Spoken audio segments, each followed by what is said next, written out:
Yeah, I think obviously this is another go around for us. I think what we've done this season has been really impressive with the amount of matches we've been able to play, and it's a tribute to our team and our university for keeping our players safe. And we're going into a different tournament than we've ever done before, and we're trying to take it just one day at a time and preparing for our first opponent, which will be Wright State or Samford, and have some respect for them, but more importantly, kind of get used to the arena and the day-to-day transitions and put ourselves in a position to advance to the next round.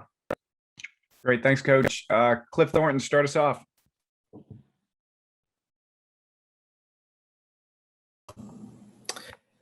Hi, Coach. Good to see you again. My question, what, if anything, have you talked to or learned from at the time Shaka and the men's team, or Vic and the women's basketball team, about just the life of playing a tournament in a bubble, and how best to manage that for your players and yourself? Yeah, so we've just been kind of doing a quick debriefing. I didn't really talk to Shaka. I know that he texted me that they were in there for 48 hours in their rooms before they were let out. But, I think Vic, their team did a really nice job of kind of battling through that. I think all the protocols that we've been through at Texas is going to help us out. But my director of ops is meeting with their director of ops and kind of getting the down low in terms of all the transitions and what we need to be prepared for. Kirk, go ahead. Yeah, Jerritt, congratulations on your high seed. I was curious, what do you think of the draw and the loss to Rice? Did that affect the team? Does that motivate them, make them even hungrier than they were before, if that's even possible? Yeah, I went into this draw, or the NCAA tournament selection. I don't know how the NCAA committee goes about selecting these without any out of conference matches for some of these conferences. They obviously were very high on the Big Ten and gave them some very powerful seeding. But, we knew that we could be anywhere from 2 to 5 or 6. And so we really don't know about how good some of these teams are, because some of them haven't played that much or haven't played with their full powers to be. So I think you saw that in the men's basketball tournament, where everybody was doubting the Pac-12, and all of a sudden their teams flourished. So it's more about what we can control on our side of the net and get our team ready and be ready to battle and compete at a high level from the very start. The Rice loss obviously hurt. It was unexpected, but I think, it was a year and a half since we had lost. And I think even though the coaches lost some sleep over it, and I'm sure the players did as well, I think it left a little bit of a bitter taste in everyone's mouth, which is good, because I think every once in a while it feels good to be real and feel pain. And they did that. And I think our attention to detail has been stronger. The next match against Baylor, the areas that we were not attentive to were followed through with, and they did a really nice job. So I'm hoping, yes, it's one match at a time, and getting them prepared and getting them right mindset. And I think that feeling is still within them, so they know that they're not invincible, but I think it'll allow them to prepare a little bit more. Maya, go ahead. Hey, Coach, thanks for being here. I know Logan was really crucial to y'all bouncing back and, ending the regular season on a high note. How do you feel like her leadership and her playmaking sort of played a role in that? And how do you feel like she's helping carry the team to your success? I think she's done a really nice job. It's, I think after last year's loss, she wanted to have a little bit more say, and she wanted to be a little bit more involved as a captain. Her teammates put her in that position. But she's leading by example. I think she is hungry to win this, and we'll make sure that our players are in the right positions and right emotional status to get ourselves ready. But we've got a lot of players that are capable, and the biggest thing that I need to do with Logan is just not make sure that we don't put too much on her plate, because she obviously carries a big load, and we've got to make sure that she's in a good, relaxed state going into this tournament. Riley, go ahead. Yeah, hey, Coach. Thank you for being here today. I'm interested in how key the spring slate was this season. You played some high-quality teams. Baylor, obviously those TCU matches were carried over from the fall. And just considering you guys had such a long layoff between the majority of conference play and then, of course, to the NCAA tournament.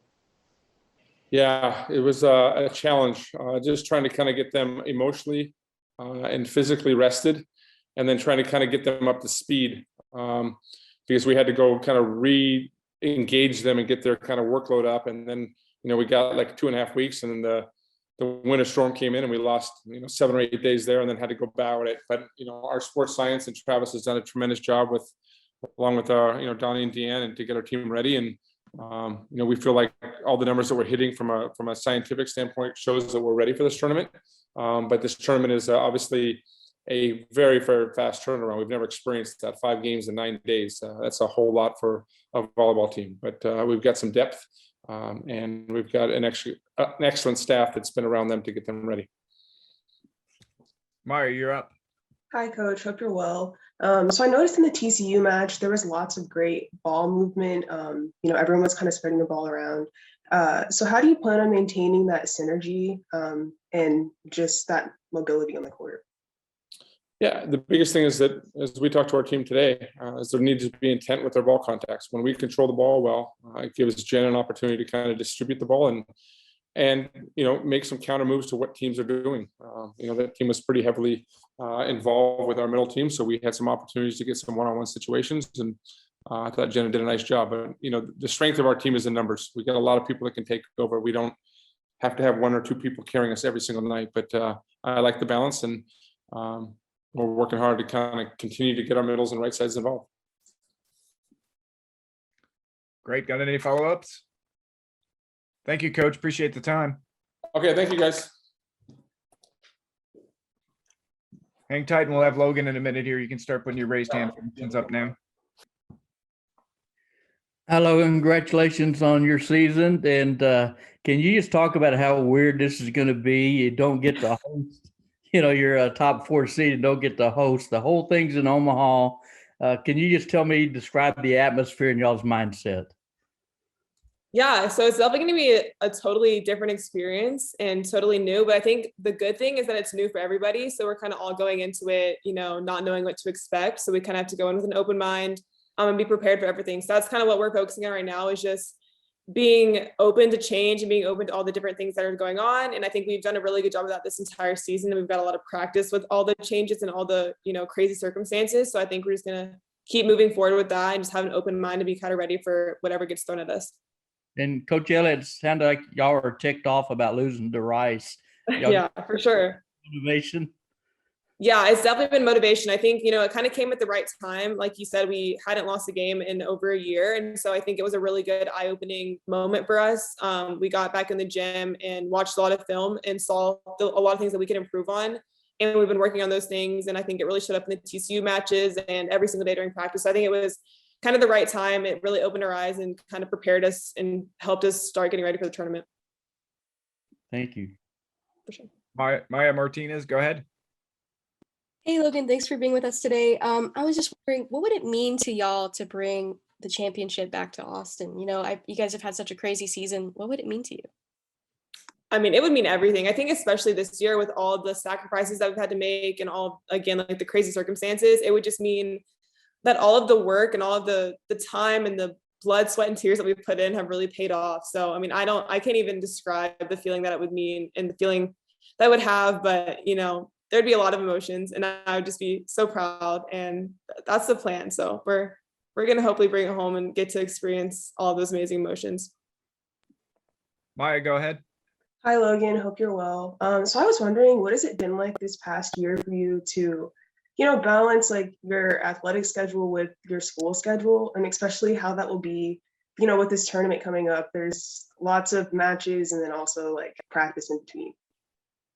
Yeah, it's been a crazy year, especially since everything's been online, because it's kind of been like we're at practice or you're at home doing your classes. So it's been a weird kind of balance of you're not really doing anything else other than school and volleyball. So it's been a lot for us to like manage, finding ways to, still have fun, still get outside and do other things beside those 2 things. But definitely going into the tournament, we've done a good job of kind of preparing and getting our school like kind of in check before we're leaving. And we're kind of to just be ready to manage that. But it's going to be definitely weird being in the bubble and again, just having volleyball in school. And so we're going to have to just find ways to have fun, play board games, listen to music, watch shows, and still find ways to connect with each other, while we're stuck in the bubble. Kirk, go ahead. Logan, do you feel like y'all were dissed a little bit by, you sweep the conference, but you're only the 4th seed? Is that a reflection on the Big 12 in some ways? I'm just gonna let them see this how they want to. We're gonna take the cards that are given to us and roll with it. I think the Big 12 is definitely it's hard to go undefeated in the Big 12, and I'm really proud that we did that. So sometimes I think we do get this a little bit, but I'm not upset about it. I think where we're put is where we need to be, and we're gonna work with what we have and win and get to the national championship. So we're not worried about it. And how about the whole tournament being in Omaha? I don't know. Is that an unfair advantage for Nebraska, you think? Hopefully not. I definitely know they're going to get a lot of fans out there, and it's going to be a really weird environment to play in. But again, like every single team, no one really gets the home court advantage other than Nebraska maybe. So we're all going to have to, experience that and kind of create our own energy. So it won't be too bad, but yeah, we would love to host it, in Texas. We would get a lot of our fans there, but hey, maybe next year, maybe a few years from now. And the last thing, there's so many upsets in the basketball tournaments. If you look at what Vic Schaefer and the women did, how far they went, and the men, you have double-digit seeds. Do you think because of the circumstances and the neutral site, quote unquote, we might see more upsets in volleyball?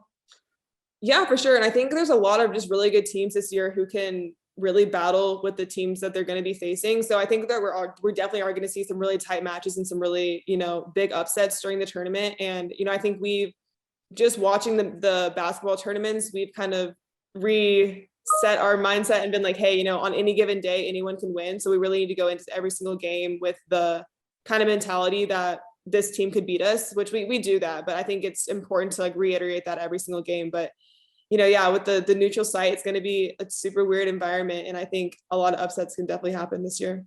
That's still a lot of people remember Louisville, I guess. Yeah. we didn't forget. That drives y'all, I'm sure, right? It definitely does. I think, yeah, it's been in the back of our mind ever since it happened. And it's been pushing us the past year and a half. And we're not going to forget about it. We're going to continue to let that drive us forward and to winning those big games. Thank you. And best of luck. Thank you. Maya Martinez, go ahead. Yeah, so I just want to follow up on some things we've been talking about. I know you've been a leader on the team. I think Coach has spoken to that. And you've also been a leader off the court. I know you've been involved with social justice and, the EYES committee. So how do you feel like your leadership skills and, your personal character has developed during the season? Yeah, a lot. There's been a lot of things going on. And I think first of all, I'm just super thankful to be in an environment where I'm able to speak up about what I believe in and be a part of groups who are able to have those difficult conversations and kind of create change and advocate for things that we want to see change. So I think that's just one of the biggest things is me as a leader. I've been able to just find my voice and find how to communicate what I believe in with others. And then I've also just been able to learn how to continue to connect with other people and learn from them and kind of understand other people's perspectives and things. And I think that's a really important thing in leadership because so many people on our team and just in general come from so many different backgrounds. So it's important to understand where people come from. And I think that's a big thing that I've learned this year. And it's really helped me with our team and just with everything happening on our campus and just in the community as a whole. Got one last one, Maya. Go ahead. Hi, Logan. I was just wondering, do you feel like being able to play volleyball this year and just be with your teammates has helped you cope with just all of the stuff surrounding the pandemic? Oh, 100%. I think being home for quarantine really kind of opened our eyes to how much I missed being around my team. And so just getting the opportunity to be back in the gym with them every single day and to get to travel and get to play all these games is just made it mean so much more. And really just made me not want to ever take advantage of any practice, any hangout, anything like that. So I think it's been great to get volleyball back, and it's definitely brought us all closer together and definitely helped us through the pandemic for sure.